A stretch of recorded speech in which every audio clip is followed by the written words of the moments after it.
Hello, everyone, and welcome to the weekly update for Friday, January 22nd. And as always, thank you for spending just a little bit of time with me as I share information that is important for all of us in Peony Community Schools.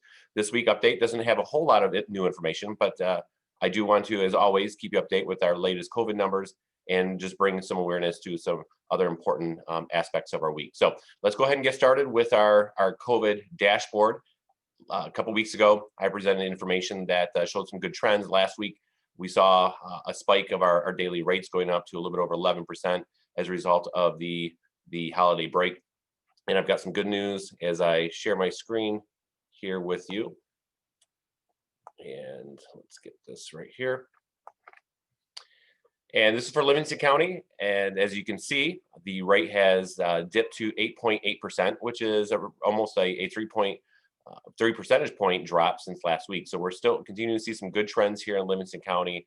We're extremely hopeful that this will be the trend that we're seeing throughout the rest of these winter months and as we enter the spring season. So continue to do all the things that we need to do in terms of our self-monitoring and all the self-care, washing hands and wearing our masks and just being diligent with all our safety practices, because I'm extremely hopeful and confident, along with our vaccines, that we're going to continue to make some great strides. So as I just kind of dip down below and see the cases per million, because I think that's also a good representation of where we're at currently, because we can see the definite significant drops from where we were just a couple months ago. So the trend is positive, and this is holding true in the state of Michigan as well. Just as of yesterday, I received the news that as of February 1st, our restaurants will begin to open up. So that's extremely encouraging. As you know, our athletic programs have been able to get started in terms of practicing, and we're looking forward to competition starting at February 1st as well. So good news, and we want to make sure that we stay diligent in all the things and practices that we've had put in place.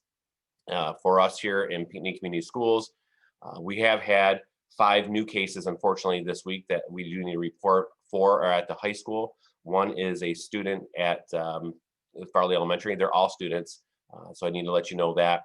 From what we're seeing, the trends are still occurring, that these transmissions are not occurring in school. They're happening in activities outside of school and just family situations. One is the parents were both COVID positive, so unfortunately, the child at home was COVID positive as well. And we're still seeing students who are engaging in get-togethers, sleepovers over the weekend, and those things don't help the situation. And so I just encourage everybody, be smart in your decision-making in terms of your social interactions, and especially our high school students, who we know are very social, and it's been a long time, but we want our students here. We want them healthy. That's the most important thing. So we just continue to encourage our students and everybody in our school community to make the very best choices that they can. At the same time, even though we have 5 cases, actually our quarantine numbers are still relatively low. From the Farley Hill situation, we have not had to quarantine any classroom situations there, just given the situation and timing. For our high school, we have approximately 75 students who've had to be quarantined.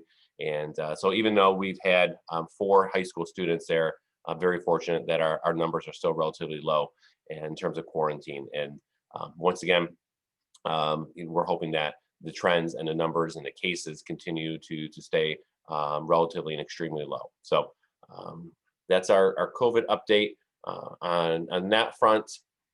As I stop sharing, just a quick update for vaccines. I am excited to announce that Livingston County is holding its first clinic tomorrow. That's Saturday, January 23rd, for educators throughout Livingston County. They have 760 vaccine appointments available. They were filled within minutes of going live just a couple days ago. And we're hopeful that this is going to become a regular occurrence from here on out. Obviously, we can't plan for that because, once again, it's all dependent on the shipments that come into Livingston County.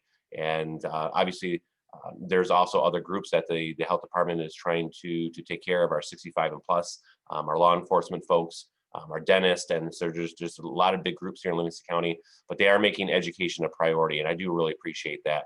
And so once again, the first clinic is being held for all educators who are able to get an appointment in Livingston County, not just here in Pinckney, for 760. When we look at the numbers, we're probably going to be looking around 4,000 to 5,000 countywide that we're going to need to make sure everybody who is able and willing to get a vaccine can do that. So so exciting news on that front as well. One thing I want to bring up, and it's a question I've gotten for months, is around snow days. Given our situation where we have students learning at home, learning at school, and the media, and just this notion that, hey, we don't need snow days anymore because we can all do everything virtually, and I totally can understand that. And I think that's somewhere where we may end up heading, but we're not there yet. Right now, the state legislators and the MDE have not made any official changes to the regulations and requirements for snow days. There's still 6 days that are allocated to schools throughout the state of Michigan. And there's a lot of factors that go into snow days. We know that for the most part, snow days occur, it's spur of the moment, at 4 o'clock in the morning, 4:30 in the morning, that I'm having to make that decision. And in terms of a school day, there's a lot of planning that goes to that. And there's requirements for us to be able to count an entire school day.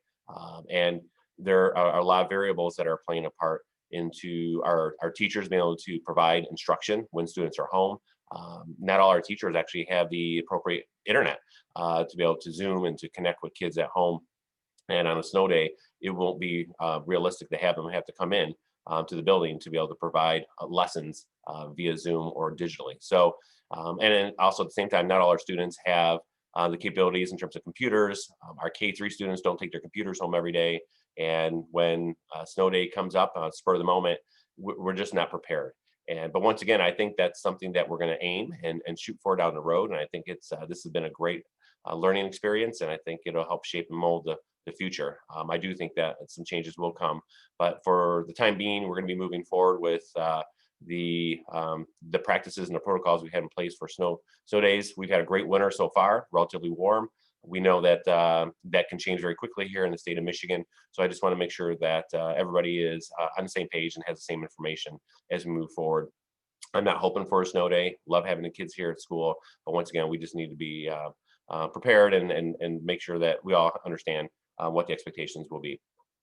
And I just want to end with acknowledging that January is known here in the education world as Board of Education Appreciation Month, and often what we do is we honor our board during one of our January meetings. We have a reception, and we have a ceremony with our administrators and spend some time with them.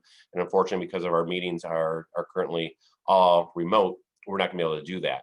But I did want to just take a moment of time to recognize the tremendous Board of Education that we have here in Peony Community Schools. Since I've been here, both as a teacher, principal, and now as superintendent, we've always been blessed with just a great team that has volunteered to serve our community and our students and staff here in Peony Community Schools. And right now, we have a phenomenal group of individuals who are volunteering and making sacrifices in terms of time from their families and from work to make sure that Peony Community Schools can be poised and positioned to be the very best school district that we can be for our students, our community, and for our staff. And so I'd like to just start off by recognizing our board president, Michelle Crampel, our vice president, Matt Masiag, our treasurer, Bill Weirn, secretary, Bethany Moore, and our trustees, Melissa Mueller, Amanda Mortensen, and James Velasco.